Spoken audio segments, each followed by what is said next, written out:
little recked Siegfried of heart's dole, till that the news reached him of a fair maid of Burgundy, than whom none could wish a fairer. By reason of her, joy befell him, and sorrow. Her beauty was rumoured far and wide, and the fame of her virtues joined thereto, brought many strangers into Gunther's land. Yet though many wooed her, Kriemhild was firm-minded to wed none.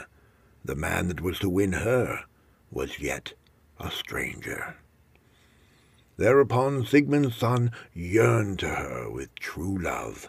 Weighed with him, all other suitors were as wind, for he was meet to be chosen of fair women, and or long Kriemhild, the high maiden, was bold Sir Siegfried's bride. His kinsmen and his liegemen counselled him to woo a fitting mate if he meant to love in earnest, whereto Siegfried answered, "It shall be Kriemhild. So measureless fair is the maiden of Burgundy, that the greatest emperor, were he minded to wed, were none too good for her."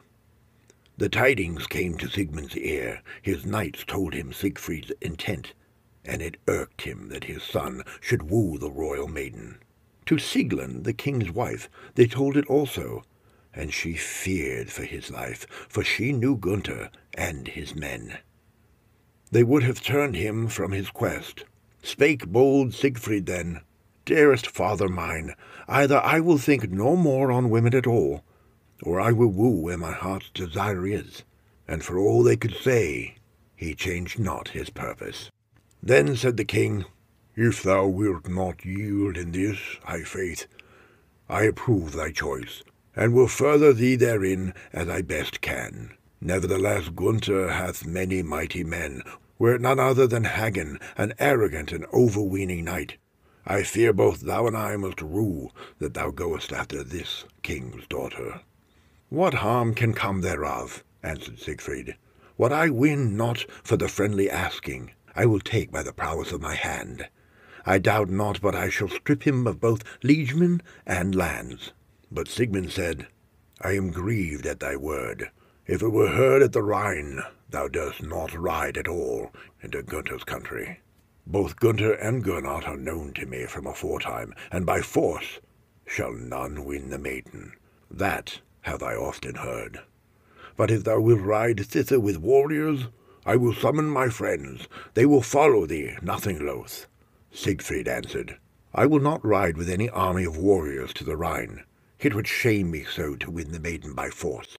I would win her with mine own hand. 1 of 12 I will forth to Gunther's land, and to this shalt thou help me, my father Siegmund." They gave to his knights cloaks of fur, some grey and some striped. Sieglind his mother heard it, and sorrowed for her dear son, for fear she might lose him by the hand of Gunther's men. The noble queen wept sore. Siegfried went where she sat, and spake comfortably to her. "Weep not, mother, for my sake, for I shall be without scathe among foemen. Help me rather to the journey that I make into Burgundy, that I and my fellows may have raiment beseeming proud knights. For this shalt thou have much thanks." "Since thou wilt not be turned," spake Sieglind, "I will give to thee, my only child, the best apparel that ever knight did on. To thee and to thy companions for thy journey thou shalt receive without stint." The youth bowed before the queen, and said, 12 strong we ride forth, no more. I would have raiment for so many, for I would see with mine eyes how it standeth with Kriemhild. The women sat night and day, nor rested till Siegfried's mantle was ready, for none could dissuade him from his quest. His father let forge for him a coat of mail that might do honour to his land. Bright were the breastplates and the helmet, and the bucklers fair and massy. Now the time was come to ride forth, and all the folk, men and women, made dole, lest they should return never more. The hero bade load the sumpters with the arms and apparel. The horses were goodly, and their equipment of ruddy gold. None had more cause for pride than Siegfried and his knights. He asked leave to set out for Burgundy, and the king and queen gave it, sorrowing. But he spake comfortably to both of them, and said, Weep not for my sake, nor fear aught for my life." The knights were downcast, and the maidens wept. Their hearts told them, I ween, that by reason of this day's doings, many a dear one would lie dead. Needs made they dole, for they were sorrowful. On the 7th morning after this, the fearless band drew toward Worms on the Rhine. Their garments were woven of ruddy gold, and their riding gear was to match. Smooth paced the horses, deftly managed by Siegfried's bold warriors. Their shields were new, bright and massy, and their helmets goodly, as Siegfried, the hero, and his following rode into Gunther's country to the court. Never knights were in seemlier trim. Their sword points clanged on their spurs, and in their hands they bare sharp spears. The one that Siegfried carried was broad 2 spans or more, of the sort that maketh grim wounds. Gold-hued were their bridles, their poitrels of silk. So they rode through the land. Everywhere the folk marvelled, gazing at them, and Gunther's men ran to meet them. Proud warriors, knights and squires, went toward the strangers, as was meet, and welcomed the guests to the court of their king, taking horses and shields from their hands. They would have put the horses in the stalls, but Siegfried spake in haste. "Let our horses stand, for I am minded to depart again speedily.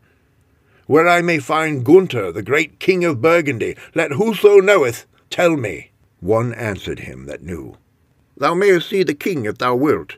I saw him amidst of his men in yonder wide hall. Go into him, thou shalt find there many brave warriors." They told the king that a valiant knight, fair equipped and apparelled, that knew none in Burgundy, was come thither. And the king marvelled where these proud knights in shining harnesses, with their shields new and massy, might hie from. It irked him that none knew it. Ortwin of Metz, a goodly man of high courage, spake to the king then. "Since we know not thereof, bid to thee Hagen mine uncle, and show them to him. He hath knowledge of the mighty men of all lands, and what he knoweth he will tell us." The king summoned Hagen with his vassal, and he drew nigh, with proud step, and asked the king his will. "Strange knights are come to my court that none knoweth. If thou hast ever seen them afore, tell me thereof truly." "That will I," spake Hagen. "From wheresoever they be come, they must be princes or princes' envoys. Their horses are good, and wonderly rich their vesture. From whatsoever quarter they hie, they be seemly men. But for this I vouch that though I never saw Siegfried, yonder knight that goeth so proud is of surety none but he. No adventures he bringeth hither. By this hero's hand fell the brave Nibelungs, Schilbung and Nibelung, the high princes. Wonders hath he wrought by his prowess. I have heard tell that on a day when he rode alone, he came to a mountain, and chanced on a company of brave men that guarded the Nibelung's hoard, whereof he knew not. The Nibelung men had at that moment made an end of bringing it forth from a hole in the hill, and oddly enow they were about to share it. Siegfried saw them and marvelled thereat. He drew so close that they were ware of him, and he of them. Whereupon one said, "Here cometh Siegfried, the hero of the Netherland." Strange adventure met he amidst of them. Schilbung and Nibelung welcomed him, and with one accord the princely youths asked him to divide the treasure atween them, and begged this so eagerly that he could not say them nay. The tale goeth that he saw there more precious stones than 100 double wagons had sufficed to carry, and of the red Nibelung gold yet more. This must bold Siegfried divide. In guerdon, therefore, they gave him the sword of the Nibelungs, and were ill paid by Siegfried for the service.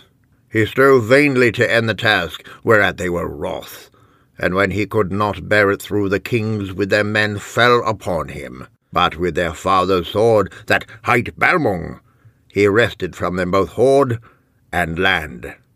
The princes had 12 champions, stark giants, yet little it bested them. Siegfried slew them wrathfully with his hand, and with Balmung vanquished 700 knights. And many youths there, afraid of the man and his sword, did homage for castles and land. He smote the 2 kings dead. Then he himself came in scathe by Albrecht, that would have avenged the death of his masters then and there, till that he felt Siegfried's exceeding might. When the dwarf could not overcome him, they ran like lions to the mountain, where Siegfried won from Albrecht the cloud cloak that hight Tarnkappa. Then was Siegfried the terrible man, master of the horde. They that had dared the combat lay slain, and he bade carry the treasure back whence the Nibelungs had brought it forth. And he made Albrecht the keeper thereof. After that he had sworn an oath to serve him as his man, and to do all that he commanded of him. These are his deeds, said Hagen. Bold a knight there never was, yet more I might tell of him. With his hand he slew a dragon, and bathed him in its blood, that his skin is as horn, and no weapon can cut him, as hath been proven on him oft times. Let us welcome the young lord, that we come not in his hate. So fair is he of his body, that one may not look unfriendly thereon. With his strength he hath done great deeds. Then spake the great king, Belike thou sayest sooth. Nightly he standeth there as for the onset, he and his warriors with him. We will go down to him and greet him. Thou mayest do that with honour, answered Hagen, for he is of high birth, even a great king's son.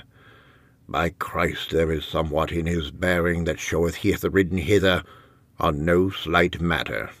The king of the land said, He is right welcome, for I perceive that he is brave and noble, the which shall profit him in Burgundy. Gunther went out to Siegfried. The king and his men gave the strangers courteous welcome, and the valiant man bowed before them, because they greeted him so fair.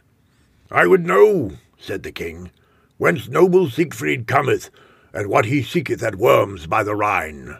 The guest answered him, I will tell thee that readily.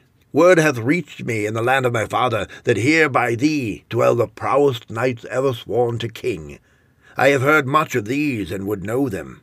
For this I have come hither. Thy knightliness also I hear raised, and I am told that nowhere is a better king. So say the folk throughout the land, and till I have proven it, I will not depart hence. I also am a king that shall wear a crown, and I would have men say of me that the country and the people are rightly mine. Thereto I pledge both honour and life. If thou art valiant, as they say, I care not whom it liketh or irketh. I will take from thee all thou hast, land and castles, and they shall be mine. The king and his men marvelled when they heard this strange saying, that he would take their land. When the warriors understood it, they were wroth.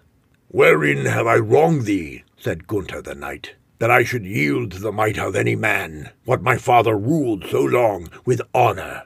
We will show thee to thy hurt that we also are brave knights. I will abide by my purpose, said the doughty man. If thou canst not hold thy land in peace, I will rule it. Also, what I have in fee, if thou overcome, shall be thine. With thy country be it even as with mine.